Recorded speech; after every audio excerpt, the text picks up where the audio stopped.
সামনেই আর্জেন্টিনা ব্রাজিলের super Clasico. Messi নেইমারদের জমজমাট এক মহারণের অপেক্ষা। যে ম্যাচকে ঘিরে পুরোদমে প্রস্তুত হচ্ছেন মেসি নেইমারও। ক্লাবের হয়ে খেলছেন না ইনজুরিতে পড়ার আশঙ্কায়, তবে ক্লাব দাবি করছে মেসি কিংবা নেইমার দুজনেই নাকি চোটের কারণে অস্বস্তিতে আছেন। বাস্তবতা কি? আসলেই কি চোট, নাকি সুপার ক্লাসিকোতে পুরোপুরি ফিট থাকার জন্যই এই দুজনের মাঠে না নামা? এসব নিয়ে বিস্তারিত থাকছে প্রতিবেদনে। লিওনেল মেসিকে নিয়ে প্রশ্নটার উত্তর দিতে দিতে ক্লান্ত হয়ে যাওয়ার কথা ইন্টার মায়ামি কোচ হাভিয়ার মাসেরানোর। একসময় আর্জেন্টিনা জাতীয় দল ও বার্সেলোনায় মেসি সতীর্থ মাসেরানোর প্রতি গত 3 দশকে বারবার প্রশ্ন গেছে, মেসি কি আসলেই চোটগ্রস্ত নাকি এমনিই তাকে বিশ্রাম দেওয়া হয়েছে।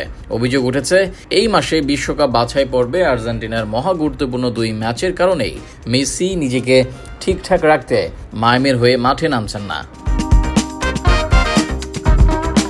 একই ধরনের প্রশ্নের উত্তর দিতে হলো ব্রাজিলের নেইমারের ক্লাব সান্তোসের কোচ পেদ্রো কাইসিনিয়াকেও। সাও পাওলো রাজ্যভিত্তিক টুর্নামেন্ট পাউলিস্তা আ উমেরের সেমিফাইনালে করিন্থিয়ান্সের মাঠে 2-1 গোলে হেরে গেছে সান্তোস। এই ম্যাচে নেইমার খেলেননি। ক্লাবের পক্ষ থেকে জানানো হলো নেইমারের বাঁ গুড়িতে অসুস্থ ছিল।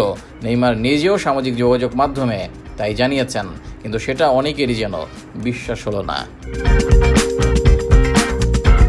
ম্যাচের পর সংবাদ সম্মেলনে কাইসিনিয়াকে যে প্রশ্নের উত্তর দিতে হলো, সেদিক থেকে বলা যায় আর্জেন্টিনা আর ব্রাজিলের ম্যাচের আগে মেসি আর নেইমার যেন একই পথের যাত্রী। মেসির মতো নেইমারকে ঘিরেও অভিযোগ উঠেছে ব্রাজিলের হয়ে খেলার জন্য নিজেকে ঠিক রাখতে ক্লাবের হয়ে খেলেননি নেইমার। আর্জেন্টিনা আর ব্রাজিলের ম্যাচের অবশ্য এখনও দেরি আছে।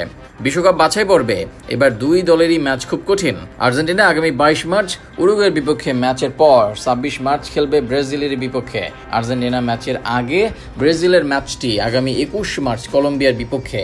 নেইমারের অবশ্য একদিক থেকে সুবিধা হলো, ব্রাজিলের 2 ম্যাচের আগে মাঝের এই কয়দিনে ক্লাব ফুটবলে সান্তোসের কোনো ম্যাচ নেই। তবে আর্জেন্টিনার ম্যাচের আগে মেসির ক্লাব ইন্টার মায়ামির আরও 2টি ম্যাচ আছে।